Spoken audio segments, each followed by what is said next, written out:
A good contract is worth its weight in gold. Are you a creative entrepreneur who contracts your services to others?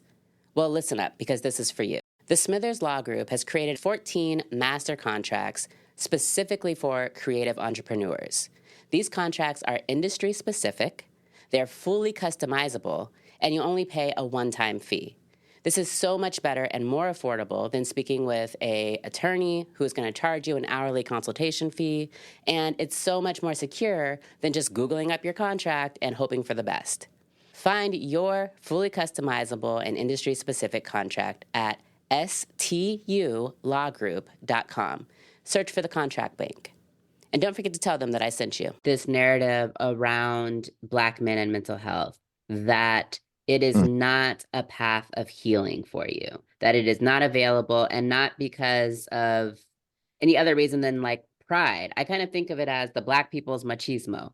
Like, it's not something that is available because you have to be strong at all points, because you cannot cry, because you don't got time, you don't got the luxury to feel these feelings, or to have mental health issues. And also in our communities, if either of you are from religious communities, I know you've heard this, that basically you're a sinner and that's why you got some mental health issue. Like, and you just need to pray it away.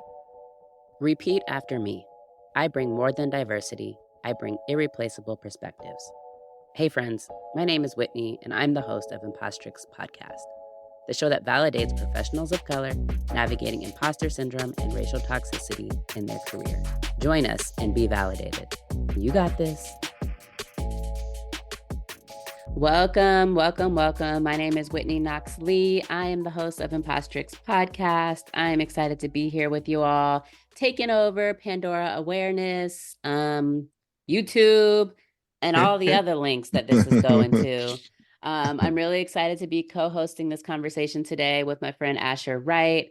We've got with us Marlon Bacote, and we are going to be talking about mental health. We're going to be talking about incarceration and returning to the workforce after incarceration and all of the things. If you're unfamiliar with me, I'll go ahead and do my little podcast shout out right now. I'm the host of Impostrix Podcast. Like I said, we talk about validating professionals of color, navigating imposter syndrome and racial toxicity within their careers. And in April, we will be doing a special feature on incarceration and returning to work after incarceration, because April is Second Chances Month, where we like to focus on awareness around what the U.S. is doing around mass incarceration and how incarceration impacts the lives of ourselves, our communities, and the millions of people that it touches every second of every day. So I'm going to kick it to Asher to introduce yourself, and then we'll kick it to Marlon. Wow, that was beautiful, Whitney. Thank you so much for starting us off today, because I'm a tech guy today, man. This guy's wondering, I'm a tech guy today. But again, I host the Pandora's Awareness podcast along with my co-host Queen Lav, but she's not here today because Sundays. Oh, it's just a special day for us with Marlon today, and I'm teaming up with Whitney Knox. We've been chatting for a while. We've been trying to do this thing for a while. It's not the first time we try to pull this off, by the way. But today we're gonna pull it off with Marlon. So we're gonna talk with Marlon today about his story. But a little bit about me. I've been in the United States 25 years. 22 of those 25 years I served in the United States military. I retired from it, so now I consider myself an immigrant and a veteran. Right? That's two identity that I really find a lot of passion and purpose in. Because when I was in the military, the big question that kind of drive me was, who do you want to be a hero to, Asher? And that big question kind of drive my life. The answer to that question was the American family, the American population, because it was worth my sacrifice. So I did 22 years serving those folks. And same thing when I leave the military, the big question was, who do you want to be a hero to again? And the answer to that was my immigrants and my veterans, because those two communities kind of helped me survive the military. So now I'm focused on my passion towards serving them. And I know Marlon got a passion for a lot of things, but I know he got definitely a passion for the mental space. So I'm going to turn over to Marlon to kind of talk about his journey. We can jump off today.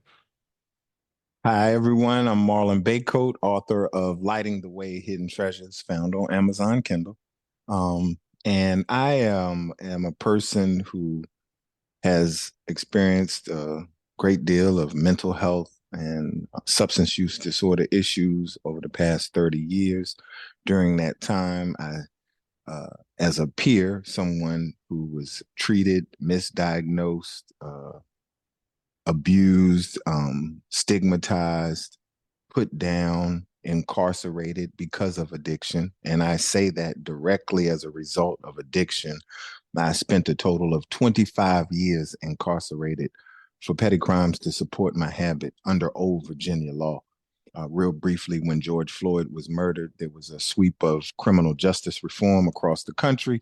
I wrote the General Assembly here in Virginia, and they took those same laws that locked me up off the books. So no longer does anyone have to go to prison for 2 decades for less than $100 worth of items in order to get a fix. I advocate for mental health reform. I am now a mental health professional and a substance use counselor, and I work in the field directly with individuals, but I also do research for children exposed to trauma in underserved communities. My mission and my purpose is to help make the world a better place through mental health reform. Awesome. Thank you, Marlon and Asher, for introducing yourselves. As I said at the outset, we are going into Second Chances Month, April. And if you're listening on Impostrix podcasts, you're listening to this in April. And I want to take a moment to just acknowledge, as you said, that you're somebody who has previously been incarcerated, and you are very much living the impact of incarceration as you are trying to navigate in the professional realm. So I would love it if you can share with us a little bit about what your story has been as someone who has spent so much time in prison. But specifically, what are you doing now as your profession, and how did you get there? Thanks, Whitney. And it started, say, in 2011 was the last charge. That was for 2 bottles of lotion. Went into a food line, took 2 bottles of lotion, and I ended up getting 5 years. Um, that that was the camel, that was the straw that broke the camel's back, as I would say. I guess, and then addiction recovery, we would call it my bottom, because by that time I had done maybe already 15 years for crimes to, in relation to the addiction. And I said, this is enough. I'm not getting the help I need from the system. I'm going to have to find a way to help myself, which, for a lot of us dealing with mental health and addiction issues, we need help. We need the support of our professionals, our community, our family. It's important. It's most one of the things we talk about the most, the support system. Well, I had to find myself in prison trying to find my own support system in a place where people are caged and locked away without a lot of rehabilitation programs. And I found what I call the hope shot, which I believe everyone needs to come out of the issues and the disorders that they deal with mental health and addiction. My hope shot was trying to make a purpose out of my life, what I had been through. Because now I'm getting ready to serve from the 18 to the 23 years. It's 2011. I did the first year. I came out and I came home and I said, things are still the same. I ended up going back to school during that time. After that 2011 charge, I got 2 degrees. And once I finished my 2 degrees, I went to church and a man said, look, you would be great as a mental health professional. I said, well, I have a bachelor's in business. Switched my degree. 2 weeks later, I found myself at Liberty University in a Master's of Addiction Counseling program. And I was also certified nationally by the International Association of Peer Support Specialists.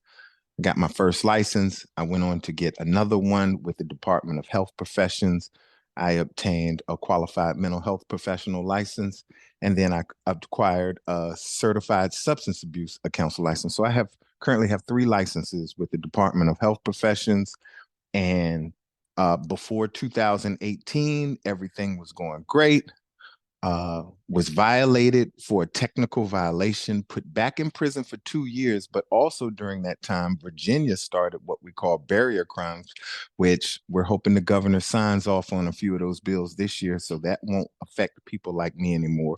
They put into law 185 barrier crimes that would prevent someone like me from working after I had already been certified and working in the field as a professional. Well, during those 2 years from 2018 to 2020, I was already, on my path, on my journey, and I still didn't let that deter me. I went to the law library in the prison, took a typewriter out, walked across the yard, put it at my bunk, and just told everybody the warden gave it to me. And I used that for 2 years. They were like, he couldn't have made that up. He got a typewriter. He's the only one out of 2,000 people with a typewriter. And I wrote my story, my book, Lighting the Way, Hidden Treasures, because I believe pressure creates diamonds. And no matter what we go through, whether it's mental health or addiction issues, just the challenges of life create something special and beautiful inside all of us. But it's not just meant for us once we find our way out. We need to let that beauty, that treasure shine so that others can find their way. And that's who I am, and that's where I'm at today. Just trying to let the light shine for somebody that's hurting, trying to get that hope shot out, y'all. We need it. Yeah. And so the barrier crimes, those are if you're convicted of one of these 180 crimes, then you cannot work within the Virginia Department of Public Health, or what is the Yes, with DBHDS, Department of Behavioral Health and Disability Services. So someone like me, with anyone with a disability, elderly, people that are ID, the DD community, mental health, any of the thing that falls under that umbrella in Virginia, you can't work with. But that's just Virginia.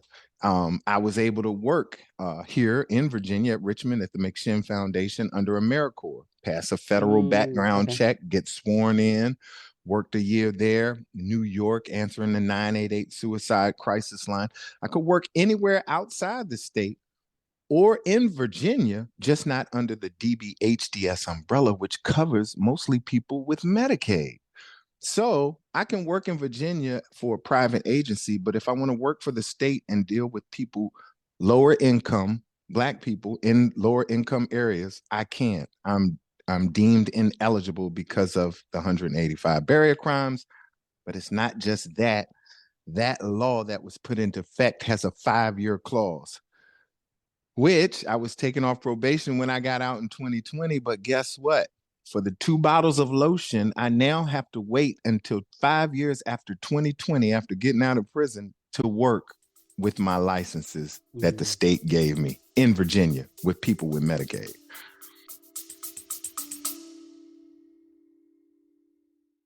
Hey, y'all. So let's switch gears for just a minute. We talk so much about empowerment of folks of color on this show. And now I want to take a second to talk about our legacy. It's so important that as we're out here doing our thing and making that money and trying to be the people that we want to be for our communities and families, that we get our estate plan together. And I know estate planning can be overwhelming. We've got your back. Our team is here to guide you every step of the way. Wills for the People is an estate planning practice that prioritizes creating and advancing generational wealth, particularly within families of color and middle-class families. This is because it's so important that we just get started. So, what do you want your legacy to be? And what steps have you taken to ensure that that happens? Take those steps with Wills for the People, where intentional planning meets transformative results. Visit our website for your free consultation at willsforthepeoplega.com. Mention Impostrix Podcast and we'll give you 10% off of your package. All right, I'll see you over there. Let's get back to the show. Wow. Yeah. And we were talking about this. Asher mentioned this before, that this is not the first time we tried to have this conversation. So we talked about this the first time we tried to record, and just for me, it really seems purposeful. It seems purposeful that there are systems in place to allow people with lived experience to be able to reach back and support folks who are going through literally what they have been through. Yeah. But then that laws have been put in place to block that interaction. I'm someone who's also in recovery and who has dealt with mental illness, and find it so powerful when we can learn with and communicate with and get hope from people who have been through what we've been through. It's a very different experience than having an academic or somebody that's studied, the people, whoever, to come in and share that information with us. That's a different experience than having somebody that's actually survived what it is that you're going through. And so that blockage that you're talking about with this barrier crimes law is something that just seems so harmful, particularly to the people that these services are meant to help: brown people, poor people who are living with Medicaid and Medicare. It's Yeah. Whitney, it's ludicrous. So the same state that gave me the license is telling me I can't work. Why even give it to me? If you know you're going to set these barriers up, why even have me go through the training? Why have me spend my time, my money, and my energy learning the education behind it so I can be certified under the Virginia Certification Board? I have 2 licenses for peer support that I can't use. Well, one's a certification. First, I have to get certified by the Virginia Certification Board, go through training, take exams, and pass. And you don't say, hey, we got these 185 barrier crimes that will prevent you from working. So then I do that. So then I pay the state for the Virginia Department of Health Professions to be a registered peer recovery specialist. So I have a RPRS, I have a CPRS, I have 2 certifications and licenses for the same thing that you won't let me use. And 5 years I have to wait. So I got out of prison in 2020. I talked to the state police background check lady. She said, listen, you can work. If the law doesn't pass this year, you'll be clear in 2025 after you've been home from prison for 5 years. Man, listen, I'm I can listening. work, man. I can work at home. I won't have to find these contracts. It sounds like it's a system designed to drive you crazy. If you think about it, like you said, hey man, go through this door. I get into this room. You can have a seat. We get into this room. They're like, hey, I'm sorry, but you can't be in this room. You gotta go to another room. So it's like it's designed to drive you crazy. So how has it been, my friend? And I know Whitney, you have a law background too. I was thinking about the navigating the complexity of creating laws and then find a way to put barriers to those laws that you create. Like, how do you navigate that process? Oh, okay. Because I was ready because I've been going through it. I have maybe and like I was saying, the background check, chief of background check for the Department of Behavioral Health and Disability Services has been working with me to help get legislation passed. And in that, she sent me every time I was deemed ineligible since 2018. I have like 20 denials where I can't work, where I start these positions. I'm helping people. And like Whitney said, some of them are saying this is the best treatment I've ever had because I'm working with someone that has the same experience as I've had. They understand. And when they say it, they just don't, they're not just speaking off the top of their head. They're speaking from the heart. I Lived give my experience. heart, I give my lived experience. And so in navigating that, like that pressure, right? You just have to, I had to be resilient. I had to find a way to still keep what I was doing. A lot of times I had to go back to cooking. Hey, I'm a sous chef. I couldn't work in the field where I have degrees and master degrees and work in my field. Well, let me go cook until I can find a way to work because at times it got discouraging and that weighed on my mental health.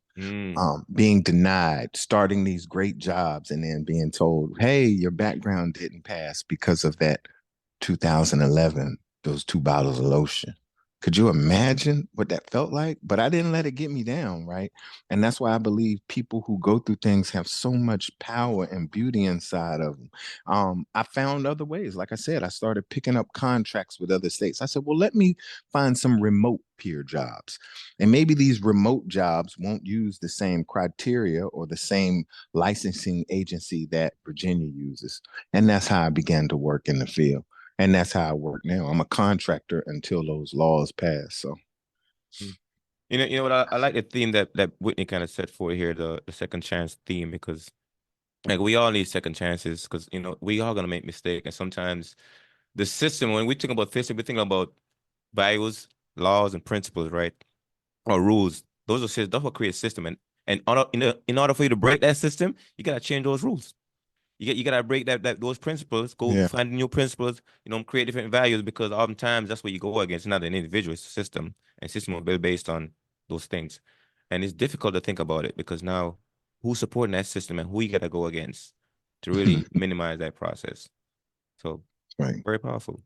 And it's Thank it's you. terrifying to think about because, I'm in a state that is run by people who say they believe in second chances, Mm, but they do other things that make one question, how much they actually believe. And, the criminal legal system, my opinion, as somebody that's worked within the criminal legal system, is that it's not intended for second chances. It's not intended for rehabilitation.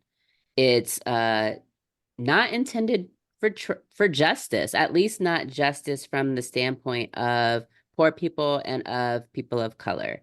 Mm, And it's just a web of difficult policies and, rules and all of these things that can at times seem insurmountable. And that's why I always get so much inspiration and strength from people like yourself, Marlon, like thank the, you. tens and tens of clients I've worked with who have, come up against seemingly insurmountable odds. And To be I, able to find themselves and be themselves. Go ahead. and while we're speaking about that, I didn't want to interrupt because I know we're live, but one of those things I was talking about was support and how important it is for someone returning citizens, people with lived experience. And my support system is about to take off to work. I just wanted to give her, my fiance, a quick kiss goodbye. Mm. If she can, I want to put my beautiful queen on camera. Look at this beautiful. Okay, Say hi to the people. okay. cool. I call that the expressway through failure. Each support system is your community. If you want to make it through Yeah. that fast enough, that's the expressway. Those are the people you lean on, that kind of come along the way and kind of help you going forward. Because without them, it's like, man, life is hard, difficult, very heavy. Well, and Asher, I was thinking about you recently because I'm rereading the book, The Body Keeps the Score. Mm. And it's about trauma. Of course, it's about kind of overcoming trauma and the various ways that trauma impacts our bodies and ourselves, in addition to like our mental health. And I'm just at the beginning, the first couple of chapters, and the author is talking about how he started out. Ooh, sorry, how he Mm-hmm. started out working with veterans in Mm-hmm. the VA. He is not a veteran, and how he was surprised to see some of the techniques that they were using not work. And what I interpreted as like a disconnect because he was not a veteran. And so at some point after, so long working with these various groups, there becomes a point where these groups kind of adopt him as one of their own or as like, okay, you're cool, like we'll open up to you now.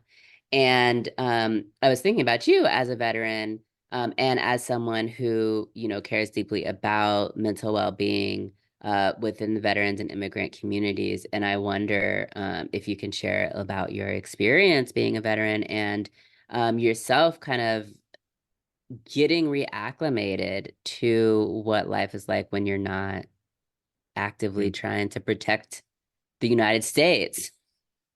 Very, thank you for that question, by the way. That's very powerful, powerful way to start out. But I'm gonna share this. When you first join the military, right? I'm gonna talk about identity, because I think the best way to explain this is identity shift, the crisis of identity crisis, because that's the shift. So when I first joined the military, I get conditioned into that new value system, those new principles, those new rules. And it took a while to kind of break myself into it, kind of assimilate into it. But what was helpful is the community I was in at the time. Because when you go to that new place trying to assimilate, people are surrounding you. It's like, hey, do it this way. We're in the same team. We're doing the same thing. So I was able to change my identity, becoming a soldier. But here's the thing: when you finish the time as a soldier, you got to come back out of that system, back into civilian life. Same with Marlon. Now I got to shift identity again because for 22 years I've been a soldier. I think like a soldier. I'm thinking defensively. I'm having all these defense thought, offense thought, and defense thought. It's a place that really eats at your energy because you're thinking defensively all the time. So after I leave it, I got to go back in civilian space. Now I don't fit back in the civilian world because I've been in a community that I think a certain way. But then when I leave the military space, go back to civilian space, I don't have that brotherhood outside of it to like, hey, actually shift an identity now. Think this way. And man, I felt like I was cut off. I felt like I was lost. Like I didn't have the support system I need. And then depression started hitting, anxiety started hitting, all those things started hitting because now this identity shift, it's not easy to make without the right kind of support system. And I'm grateful for the VA because they have something in place. But sometimes when you're not used to a certain thing, adopting a certain thing, you don't really do it. Like I was too proud to go see counseling because I mean I grew up in a culture that doesn't support that kind of stuff. I didn't have a conversation about how I'm feeling mentally, so forth and so on. I just tough it out. But once I leave, I'm like, oh my God, all that stuff started rushing in, all those emotions start showing up. Now, what do you do with that? Who do you share that with? I don't have my brothers anymore because I kind of left that community. But I'm in a civilian space. I don't have that support system. So I came back to my family. I'm hanging out with them, but then we don't connect the same way because I've been gone for so long. So it's a really hard shift in the mental space for identity shift. And that's why a lot of people lose themselves because now that was me, but that's no longer me. Who am I now? Like what I do with this person that's showing up right now, but it doesn't fit in this society right now because I operate on different rules for 22 years. Same with Martin, he was in jail, he was operating a certain different rule. You gotta come back out now. How do you fit back in society? That becomes the challenge. So that's my best explanation for you guys. Yeah, and I mean, I'm not trying to relate, being serving our country in the military with being in prison, but I am, it is what you said about you're in one society, really, and you're in Mhm. this society for so long, and then you're moving into a different society. And in um, jails and prisons, you're a piece of shit. Like, Mhm. it's one of the things that has been so amazing for me to see about folks that I'm working with are the people that are able to maintain their sense of self, who reject being assigned a number and called a number or called maybe the last name. The people, every step of the way you're taking direction, and the moment that you don't take direction, you're at risk of being sent to the hole. You're at risk of getting beat. You're at risk of not eating or being retaliated against in other ways. And then all of a sudden you're quote free. Um, but we know in the United States, as far as jail and prison is concerned, that your sentence doesn't end when you walk out the door. Mm. And mental health is, of course, one thing that we've spoken about. But Marlon, and you've of course talked about now that you've got all of these certifications, that you can't use them in Virginia in the way that you got them intending to use them. I'm wondering what else? What else has it been like? What's been maybe surprising for you as someone who has been in and out of jails and prisons for 20 some years, and now you're sober, you're working on your mental health, you've got these certificates, you've got a fiance, and you've got this past. What surprised you about what this life is looking like now? The biggest surprise is where I am, I would say, developmentally in my social interactions with family, because they say in addiction, you stop developing at the age you first started using. So a lot of times, even at 52, I find myself as a 19-year-old in interactions, in uh, responsibilities, and sometimes my fiance has to remind me, hey, we got to pay the bills. We can't go out. I'm like that 19-year-old, hey, let's have a good day, because I lost 30 years of my life.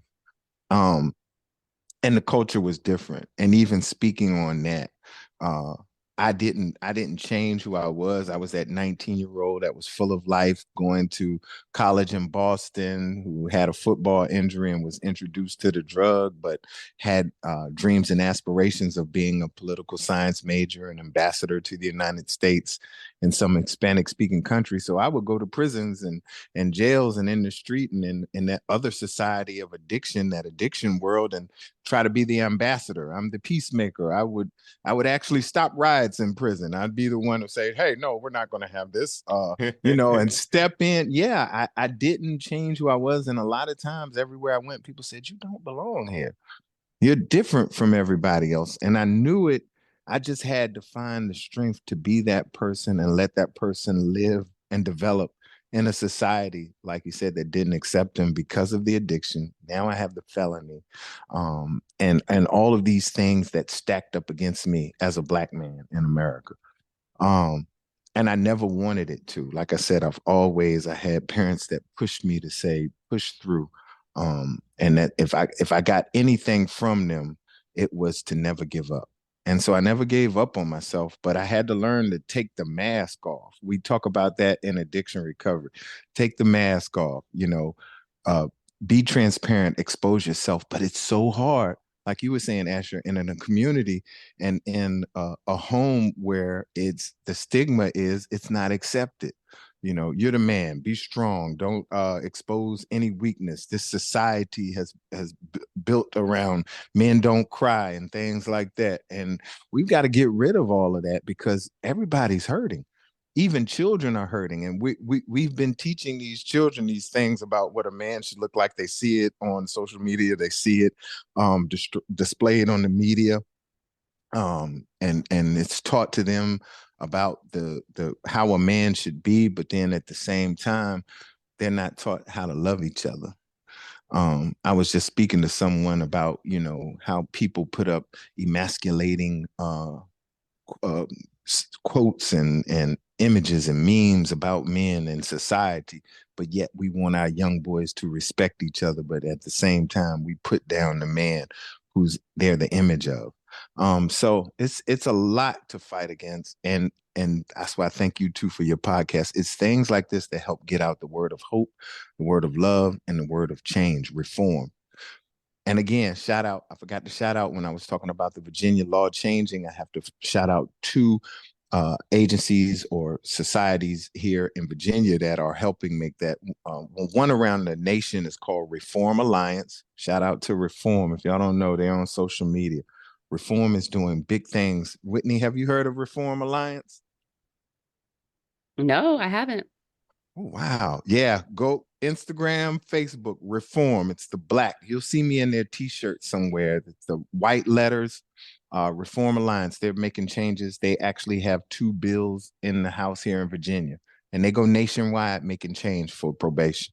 And then the other one here in Virginia is Sarah. I don't know what that acronym stands for. I just know they're a mental health agency, and they are fighting to have those barrier crimes removed. Thank you. I do want to pick up on this thread that both you and Asher mentioned. So I'm going to ask Asher first, then I'm going to go to you, Marlon. And that is this narrative around Black men and mental health, that it is Mm, not a path of healing for you, that it is not available, and not because of any other reason than like pride. I kind of think of it as the Black people's machismo. Like it's not something that is available because you have to be strong at all points, because you cannot cry, because you don't got time, you don't got the luxury to feel these feelings, or to have mental health issues. And also in our communities, if either of you are from religious communities, I know you've heard this, that basically you're a sinner and that's why you got some mental health issue. Like, Mm. and you just need to pray it away. You need to go pray away your depression or your anxiety or whatever it is. And same with substance abuse, that this is something that you brought on yourself. mm, And there's no such thing as kind of mental health, and there's no such thing as, going to a therapist and telling people your problems. You got to keep your business to yourself.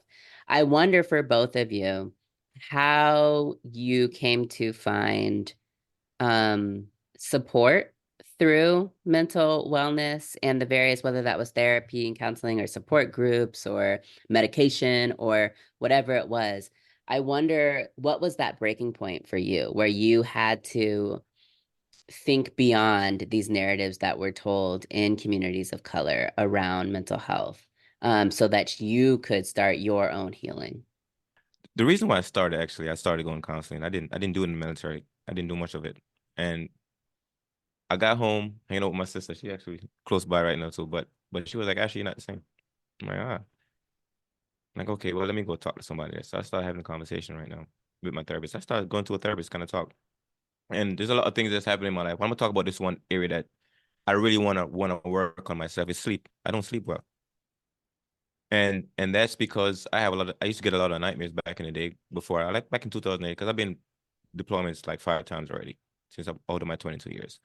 But I wasn't sleeping well because I have nightmares. And for me to really get over that stuff, I had to do some different things to kind of keep myself from going to sleep. So I had a lot of sleep exhaustion too. But this what really happened. My therapist asked me this question. She was like, Asher, are you afraid of going to sleep? And it's like a Yoda question. I never thought about it. Am I afraid of going to sleep? And I was like, oh my God, actually I am. I am afraid of going to sleep. And I start going back and reflecting on my life and connecting the dots. I realized when I stopped going to sleep, it was because I did a 15-month deployment in Afghanistan. And it was a lot of stuff that happened down there. But a couple folks really left, so forth and so on. But I realized I was trying to forget all of that stuff. And then it would start showing up in my dreams, my nightmares. Stuff started waking me up when I'm asleep. So what I started doing, I started overhydrating my bladder at night. And because my bladder was overhydrated, I wake up like within 3 hours after going to sleep. So now I was preventing myself from having those nightmares by not staying for sleep too long. And after over a decade and a half doing that, it started messing with my memory, my cognitive stuff now. It's because I wasn't getting a lot of sleep. But then when I started going back to therapy now, I started having a conversation. I'm like, oh my God, there's so much I need to work on myself. But I wouldn't see that if I was keep toughening away, keep doing in the military. Because even in the military, you just keep doing until you just burn out. And I got 22 years and I was burned out. I was like, I got to get out of this thing, man. At least about 19 years, I was like, I'm done. I can't go no further. Like, I'm done. And I had to leave that community. But I realized it was how it was affecting my mindset. And I started working on other things. So I do a lot of reading now to kind of help myself. But that was part of the journey. Over to you. Oh, uh, when Asher was speaking, one of the things that caught me was the 22 years. And I was like, I keep thinking about the 23. And I'm like, what is it about once you get past those 2 decades of going through the same thing and experiencing the same results, it does something, it did something for me. And Whitney, I think that's where it was for me when I realized and I started looking around and saying, I've been in here, maybe not at one consistent time, but over periods of time. I've been here longer than a lot of people with murder charges. I've done a life sentence. When is enough enough? Um, and so in finding, how to get to the mental health side of it, I said, there's nothing else I can do for myself. I have to find, what is wrong with me that made me go get the education, put the education behind it. And I forgot while you were speaking about one of the things, when we come out of prison with those numbers, I have a personal vendetta, and that is to get DR in front of my name where I had inmate numbers behind it. I'm a few years away from getting that doctorate. So I'm going to get it. And I'll be Dr. Marlon Bacote where I used to be inmate number something, something, something, right? But back to that about the time and knowing when's enough is enough. That's what happened to me, Ashley. The same thing. I just said, it's enough. And I got out and I started wanting to understand me better. I started reading the research behind it instead of just going to the classes, letting them push information in me and saying, hey, maybe this will work, maybe this will, because everything's theory. I said, let me go and research and find out myself what's going to work. And one of the things, I think I said it on our last taping, y'all, was Addiction Neuroscience 101. It's on YouTube. It's called Addiction Neuroscience 101. The most informative thing I've seen in my 30 years of addiction. You got to watch it. It helps explain the disease behind the addiction, that it's not something that we can say, hey, you have a choice. It's more science behind it. It shows the brain waves behind the interactions once someone puts that chemical and makes that chemical change in the brain, how it affects them. So definitely after that large amount of time, loss of life, I had to make it different. Wow. Yeah. Thank you. I know you're going to get that doctorate too. Um, Oh yeah. That man I, is determined. Oh yeah. mhm. Yeah. I got school stuff popping up on my screen as we talk. I got some classes due tonight, y'all. I'm on my way. Mhm. Get you get your PhD and your PhD, because this two acronym that I kind of use to kind of get the binary tension between the philosophy in doing and the philosophy in being. And we was talking about the reflective part of the stuff. What I do a lot now, because I'm after I retired, is really like to sit back and reflect on my journey, connect the dots. So I work on my PhD now. My philosophy in being me. Like, how do I be Asher, the guy that I want to finish the next 42 years of my life being? You know what I'm saying? I say 42 because my checkout date is 86. Some people say you don't know when you're gonna die. I pick mine. I say I'm leaving at 86. And if I get to 85 and you're like, hold on, bro, my mind's still strong, body still strong, I might renegotiate, right? But right now I'm just like, I'm going to 86. So Marlon, talk about your doctorate. Pick your number. Like I got this much time to get that doctorate, right? But yeah, but Yeah. same thing here, man. I'm working on mine too. But education is very important, like you Congratulations. said. Very important. Yes. Very important. I didn't realize how much I missed out in my youth because wasn't doing a lot of reading, a lot of studying other people's model and figure out, okay, what can I extract from it to implement in my life. And I started doing that. I'm like, okay, finding people that think like me or had the same challenges I have and how they master it, and start focus on their model and implement it. Marlon did something that I think most of us don't have the courage to do. And that is how I understand it is he realized something wasn't right and that he needed to remove himself and focus on himself so that he can get right, so that he can live the life that he wants to live, so that he can Mhm. pursue his goals and Mental his reset. dreams. Exactly. Yes. And so that he can be the Yes. man he wants to be for his fiance. So Marlon, tell us about that. Okay, so Christmas time, we had the beautiful Christmas party at the house, 3 stories and a jazz player walking up and down the steps playing jazz. Christmas was wonderful. And not soon after that, there's a thing called seasonal depression. For those that don't know, seasonal mental health Pad. disorders. Yeah. Right? And it happens during certain times of the year. So I after that Christmas party, it felt like I had nothing left in me for the new year. And I needed to recharge. I call it a reset and refocus. I have a friend who runs a home for people returning from prison. So that population I know, and it helps them with mental health, addiction, but also to get a foundation. Go to groups. You're out in the mountains. It's a beautiful thing. I call it God's country, Shenandoah Valley in Virginia. For anybody visiting Virginia, you've got to go to Shenandoah Valley, Appalachian Mountains. It's beautiful. Uh, and so I called him at the beginning of January. I didn't want 2024 to start off wrong. And I took myself out of of course, everyone might not have the uh, financial ability to say, I'm going to leave my partner and go away. But the benefit of being there is it's also a work camp, a work, where you get to work and also, help provide for yourself, or if you have a home and a family, be able to bring something back home to them. So it was a win-win for me. I got to reset, refocus. The fiance was happy because she got to get some money when I got home.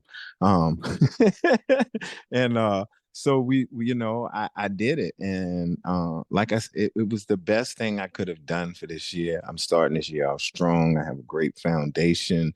Took myself away from everything because I was committing to too much. And I think I said this in the previous podcast. September had this post up on my Facebook page. I'm speaking at 3 colleges, going to this jail, this rehab, this home. And I looked at it and realized I said yes to too much stuff. And it was around Mm. that time that I started breaking down right before the holidays because I was overcommitting.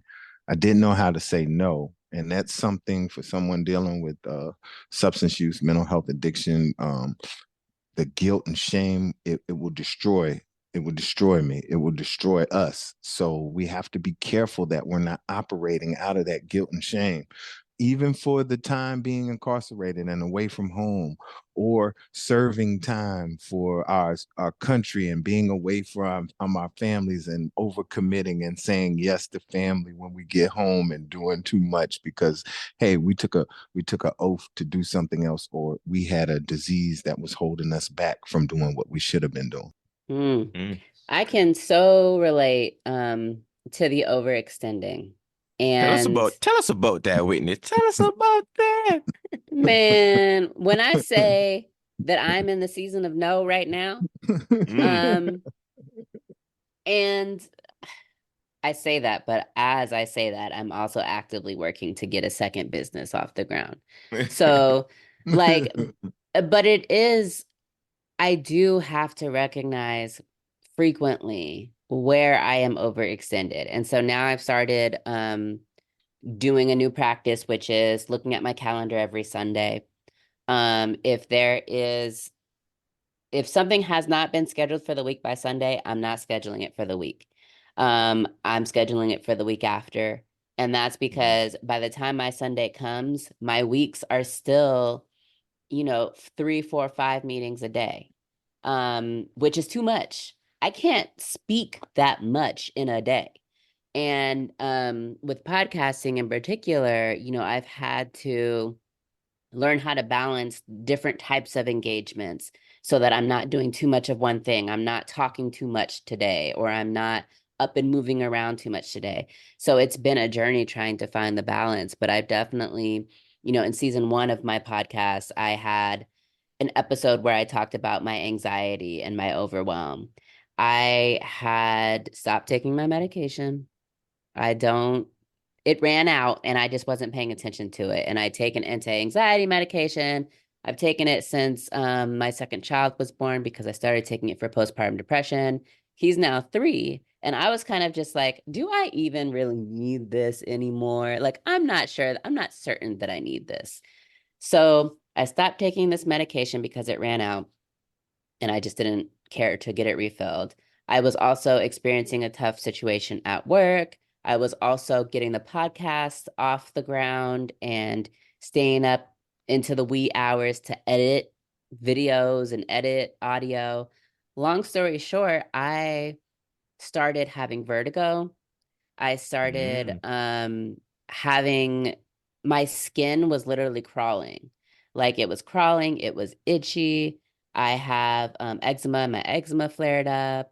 I had just a variety of physical sensations that were telling me that my mental health was not right. And my anxiety, of course, because I wasn't on the medications, was all over the place. So I would be up for hours, like spinning, thinking about something that didn't deserve my 4 a.m. in the morning hours. Um, so that was in, I think, October, last fall, October Mm. 2023. And since then, a lot of things have happened. Um, one of which was I realized I needed my medication. So I got back on my medication and I take that religiously. But I also have been working on like somatic meditation, which Mm. is really being more in tune with my body, is really what this means for me. Trying to take cues from my body as to when things don't feel right. For example, yesterday, for some reason, I just felt sluggish. I felt sluggish. I felt a little bit nauseous. I felt just not great. So I literally was on the couch and in bed all day. And if the kids want to play with me, then they can play with me right here on the couch. If you want to watch TV with me, then you can find Mm. me upstairs in my bed. But I ain't doing none of what y'all want to do.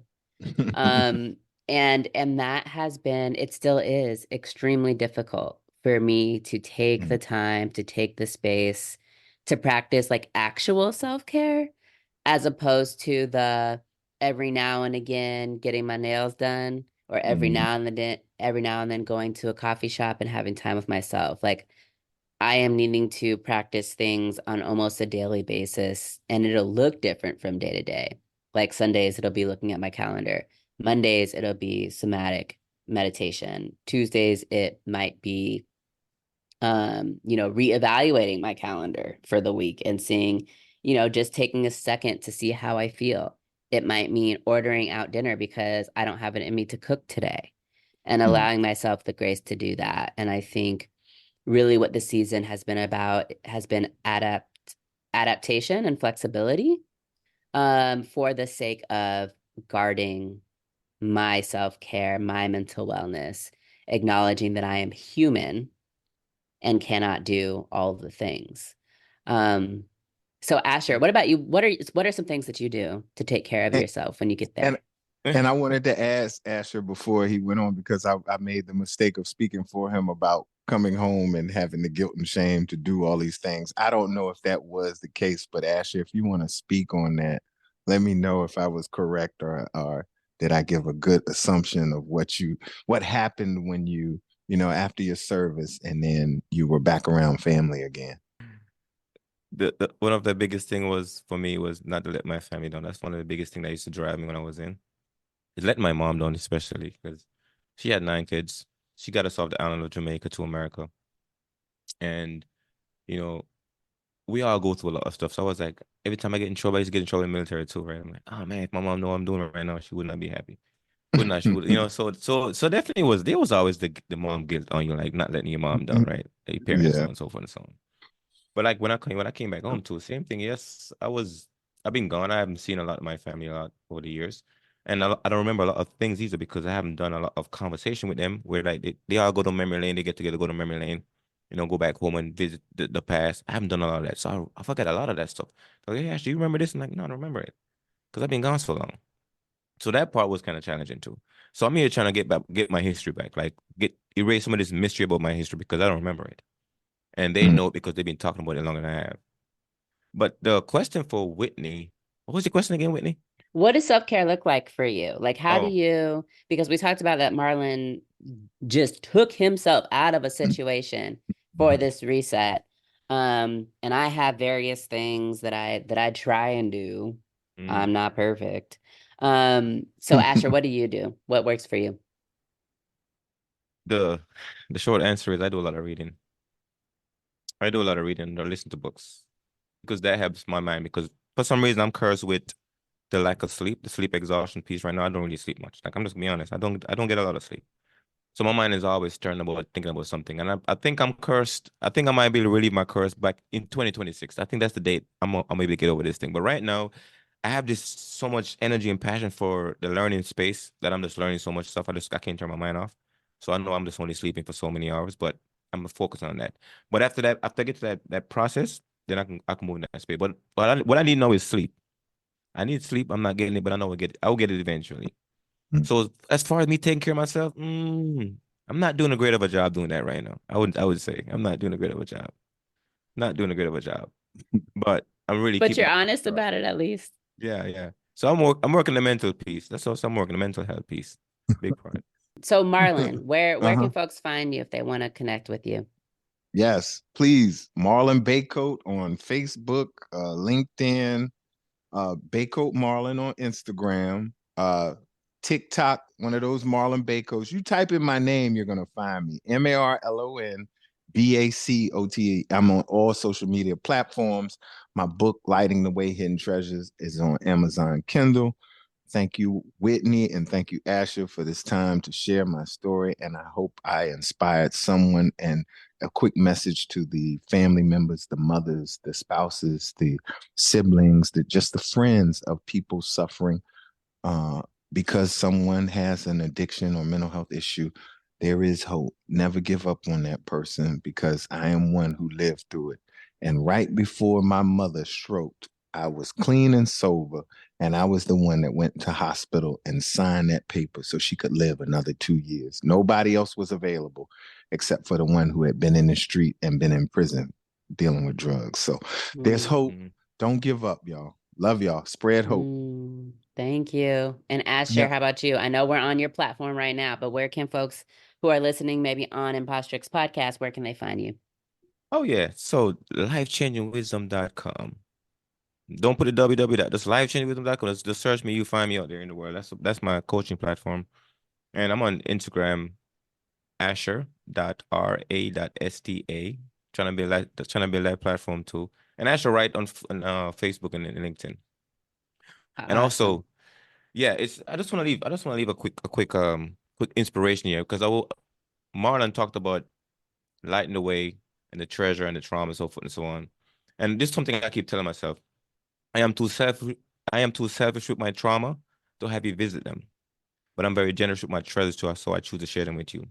And every day I get up, I find a way to kind of find the thing about my story that's resonating with other people and share it with them because I realize that, I'm in the marketing space too, where I'm understanding the process of sharing story and hope people buy your story.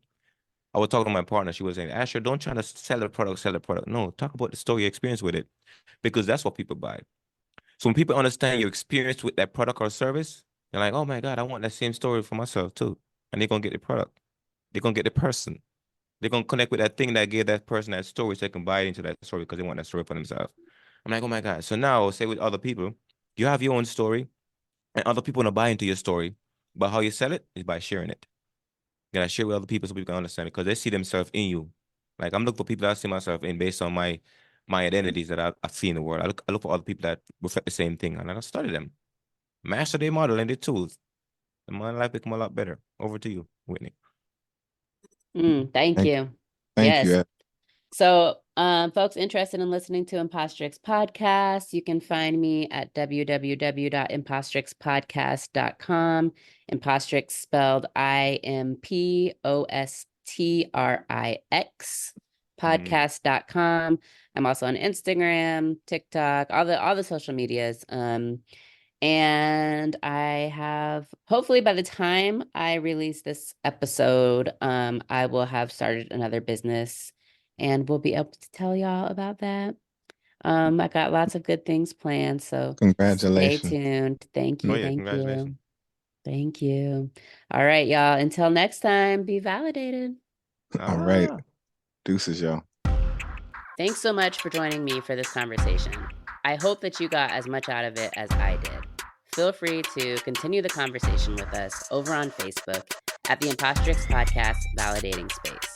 We welcome all, and it's a space for us to validate each other as we work through work, race, and imposter syndrome. You can find out more about me or about the podcast at www.impostrixpodcast.com. And don't forget to follow me on Instagram at Impostrix Podcast. Until next time, be validated.